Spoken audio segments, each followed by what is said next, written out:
Hey everyone, good afternoon. We are back. Sorry, I yesterday just completely forgot. I'll blame it, COVID brain. But I want to read this to you today because I think this is very good, or a good way to help us focus in the coming weeks. And now more than ever, this comes from Ephesians chapter 4. And what I love about Paul about this book is the first half of the book is very theology focused. It's heavy on this. Ephesians chapter 2, talking all about how we are saved by grace, right? And it is not by our own works, and that God, who's rich in mercy and great in love, redeemed us or saved us. And though we were dead, like we were enemies, he still loved us and sought us. And so the first half is great theology. And the second half is all about how do we live that out? Because the reality is that our actions, our words, the way that we think, the way that we talk, the way that we communicate, the way that we live should be connected to our theology. And sometimes we'll see people have bad theology, and that affects the way that their choices that they're making. And sometimes people have actions that don't even connect to the theology. They say this, but their actions say different.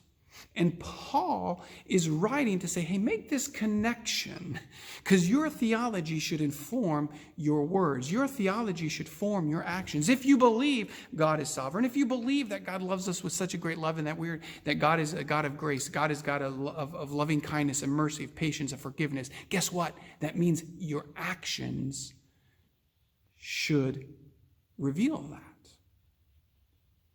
The way that we treat others, and we may look at them and say, oh, they're sinners, they're hopeless, or what if they start coming and oh, they have such a sinful life. Well, guess what? If we believe Ephesians 2 is true, that God, though we were dead, enemies, deep in sin, he was rich in mercy and great in love, loved us, then that should affect the way that we are loving others, even though we may look at them and say, oh, they're thick in sin, or they're dead to God. Well, guess what?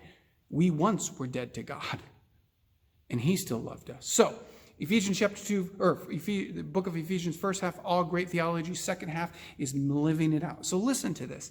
Ephesians chapter 4, therefore I, Paul, a prisoner for serving the Lord, beg you to lead a life worthy of your calling, for you have been called by God. So what he's saying is, look, your life should reflect the calling or that kingdom mandate. Matthew chapter 5, Jesus' Sermon on the Mount is what, if we believe that, Paul is saying your life should be worthy or should look like that calling, the kingdom calling. So what does that look like, Phil? What does that look like, Paul? Always be humble, gentle, be patient with each other, making allowance for each other's faults because of your love. You guys, this is a life of Jesus. He was humble, right? He gave up everything and humbled himself to the point of death, even death on the cross, Paul says in Philippians. So we have to be humble, thinking of others better than ourselves. We have to be gentle in the way that we talk to people, gentle in the way that we express ourselves. Sometimes we can just be big jerks. And Paul says, no, don't be jerks, be gentle. Be patient with each other, making allowance, knowing that people are going to make mistakes. Be patient in knowing that we're all trying to figure this out. Be patient in allowing the fact that, there's others that are messed up and are dead in sin, just like us. So we have to be patient with them because he was patient with us. And this is what I love. Make every effort to keep yourselves united in the Spirit, binding yourselves together with peace. Another translation could be working for the purpose of peace. And did you notice it's not just, hey, if you could possibly be peaceful. No, Paul says work or be diligent, make every effort for united in spirit and for peace.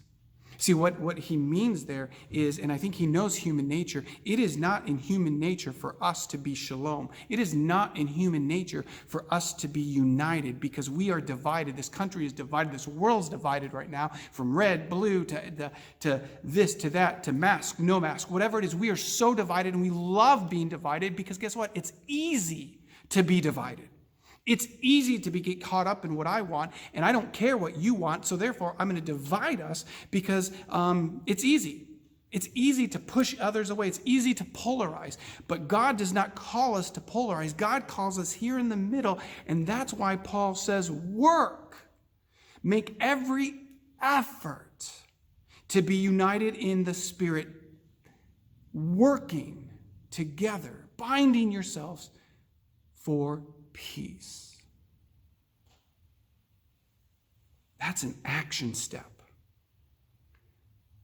And it's easy for us, and when things aren't going the way that we want, it's easy to just sit back and say, well, and complain. We are good complainers. Well, it's easy to divide, it's easy to polarize, and it's also easy to complain, right? And when something doesn't go your way, usually your first action is to complain about something, and maybe down the road it's actually to do something for the peace or to see restoration, but usually our first step is just to complain. Complain to the pastor, complain to the elders, complain to your boss, complain to this person, complain to that leader. No, that is not what it means to be a kingdom follower. That is not living a life worthy of the calling that Jesus has called you. Jesus sat in the midst of a purely messed up, broken system, and he didn't complain. What did he do? He diligently worked for unity. He diligently worked to teach the disciples what does it mean to live in peace, to love others. He diligently worked to the point of death to bring unity to everyone. A divided world, he worked for peace. So we, as believers, have to have that same mind. And when it's easy for us to start to complain, when it's easy for us to sit back and just nag, we have to remember that that's not what we're called to. Doing that is not gospel living, is not worthy of your calling. But what we have to do is say, how do I jump in here and work for peace?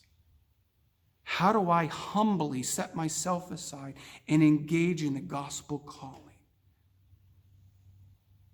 Friends, it's not going to be easy, but Paul never says it's going to be easy. What he does say is to work, make every effort. We are on an uphill battle. We're on an uphill climb, but we have to keep each step making every effort for peace and being unified.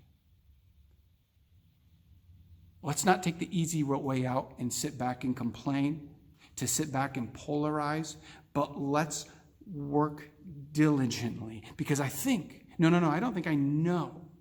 know that the kingdom of God, that Jesus, the life worthy of our calling, is right here in the middle, being stretched, saying, this is where God has us.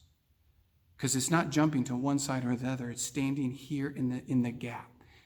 Multiple times, God says to the prophets, I'm looking for people to stand in the gap, to proclaim my gospel, which is not this side or that side, but it's here. And when we stand here, we will be stretched. When we stand here, it's going to be work and effort, because it's easy to just pop over here or pop over here. But we have to work diligently, tirelessly, for the peace of Christ in our lives, in our church, and in our community. And when we do that, then we make a great connection from the theology of God and the Shalom and all that Paul says here in chapters 1 and 2 and 3, and then making it that great connection to the practice of our lives. Live a life worthy of the calling, which is the kingdom calling, which ultimately Jesus, we have an example. It's Jesus. Nothing less of Jesus. And by the work of the Holy Spirit in us and surrendering, humbling, we can do it because he says we can. But we have to work diligently. And when we do that, then people begin to see the beauty of the kingdom. Have a great day.